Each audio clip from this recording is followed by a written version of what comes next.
Hey, I was talking about in part two, I was talking about an Homo sapien would have a good balance of different types of intelligence.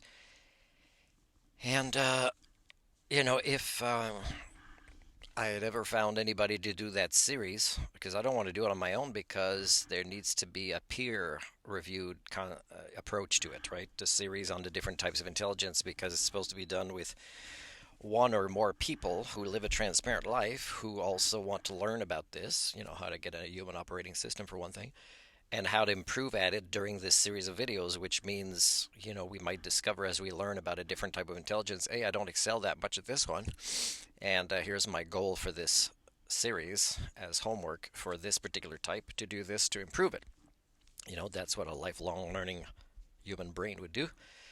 And the last person I asked, an Asian lady, I'm not going to say which Asian country, where I spent 8 months in Castlegar, but she was interested in doing this, but I have the email that confirms this, and then never hear back from her again. It's like recently I'm contacted by somebody who says, "Oh, I heard you'd like to do volunteer, tutoring or teaching a computer class to seniors," and I say yes. That's something I would consider doing. What do you propose? And I never heard back from that lady or the organization. Like nobody can follow up on anything. Anyways, do you want to know how a person should be evaluated for being fit to work with kids? It's if you ask them, what it's like working with adults, and a lot of them prefer to avoid working with adults and work with kids. And that's a bad sign right there. Okay, that they don't have a good balance of different types of intelligence, and therefore should not accelerate the Anthropocene for the next generation to also be little zombie automaton kids, right? Because they never had the right kind of responsible adult Homo sapiens working with them. I'm going to read another part here. I don't know if it'll be the last one. Remember in a few of my videos, I'm assuming I have subscribers. I have 60 subscribers right now, and I tell you, my views don't even go up to like 3 or 4 on average. So unless somehow these subscribers have the ability to watch my videos without the counting, which may or may not be a possibility depending on agreements countries have with Google or Alphabet Incorporated or YouTube or whatever. And as I tell you, there's not a lot of people that watch this. But anyways, there'll be a time in the future where I will repost all my videos so that people could see, just like in my time capsule project, what happens when you ignore the obvious is the problems accelerate, and therefore you are the villains of history, for example. And that is one of the biggest things to address. How the norm is very, very sick, as explained by my theory on HSD. And that makes not only the lessons of history needing to be repeated, but at a deadlier and deadlier form of consequence to not only your offspring but to the rest of the biosphere, and that this last cycle we're in now, because of how we've used technology to actually create so many things to destroy the biosphere, that it's the last one.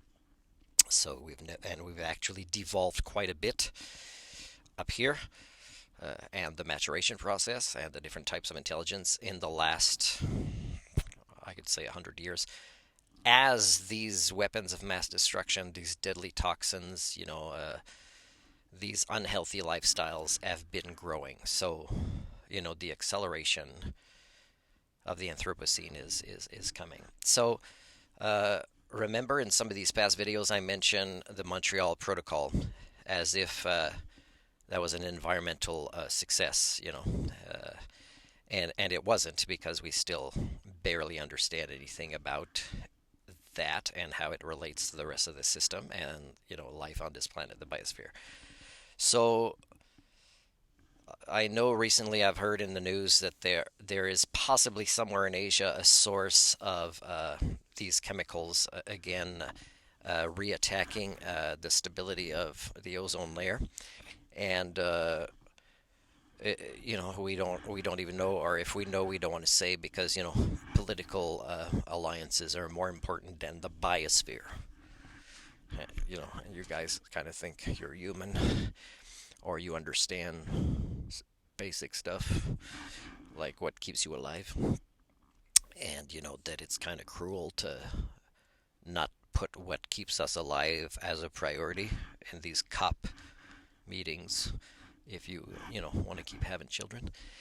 Okay, so unfortunately, in the early 1930s, nobody even really knew what the ozone layer was, or just how important that thin band of oxygen molecules in the stratosphere was in shielding the surface of the Earth from the sun's harmful ultraviolet rays.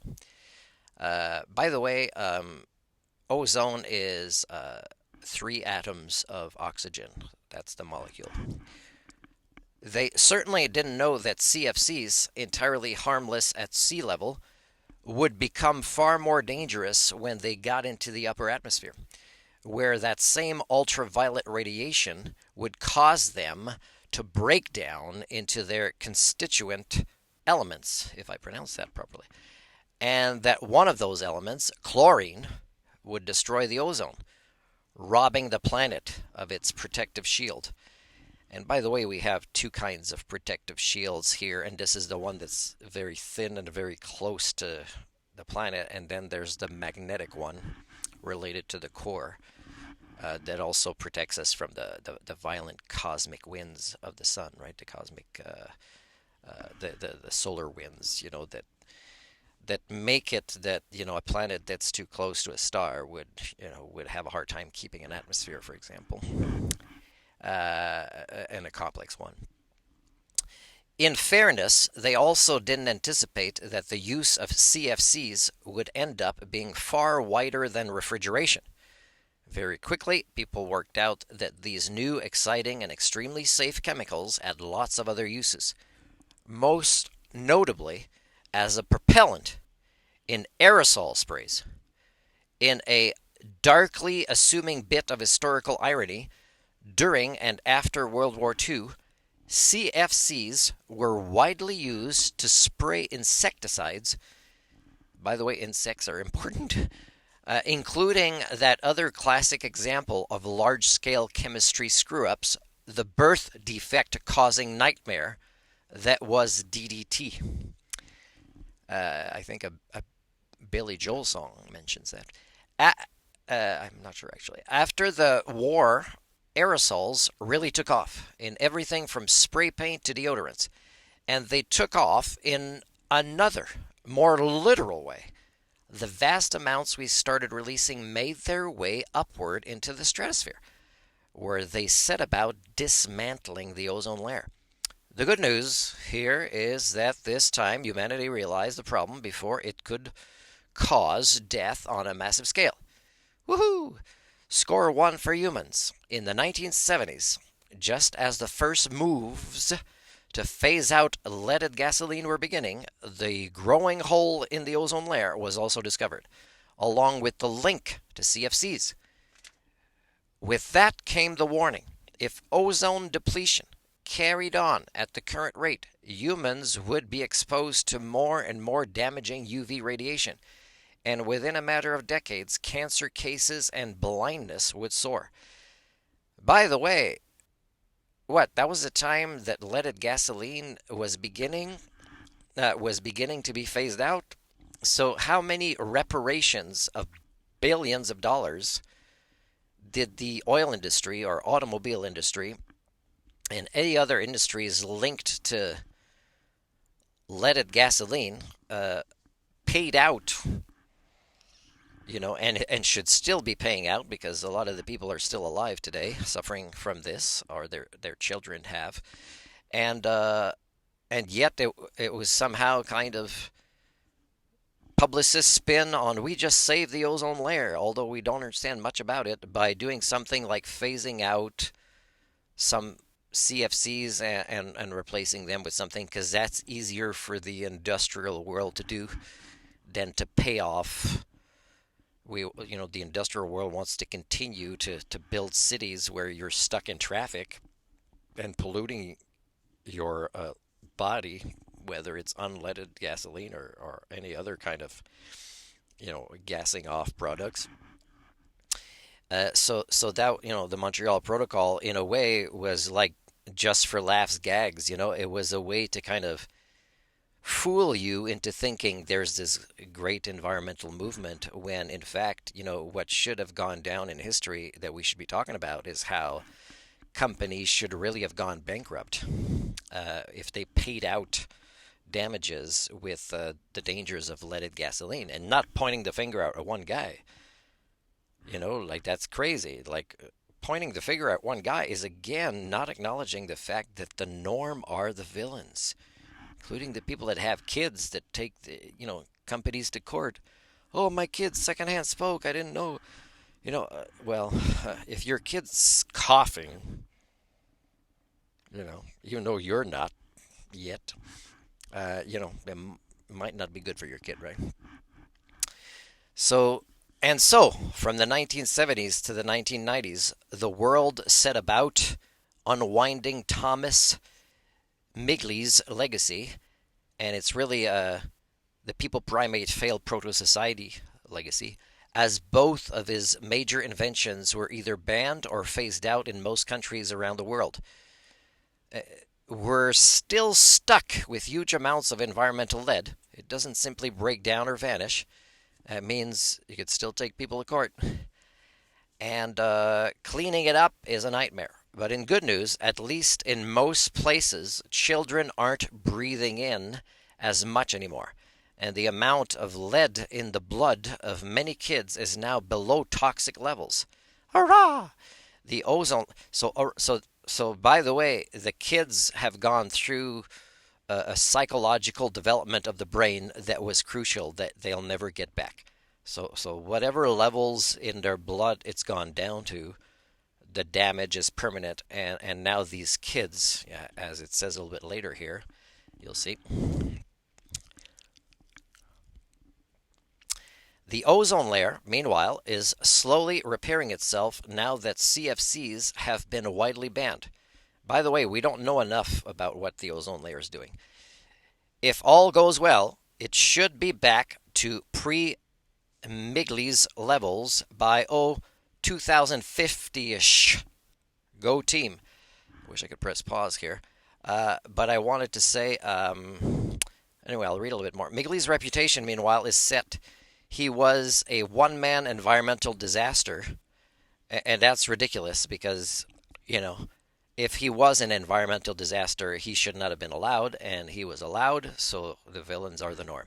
As New Scientist described him, a man who, in the words of historian J.R. McNeill in his book Something New Under the Sun, had more impact on the atmosphere than any other single organism in Earth's history.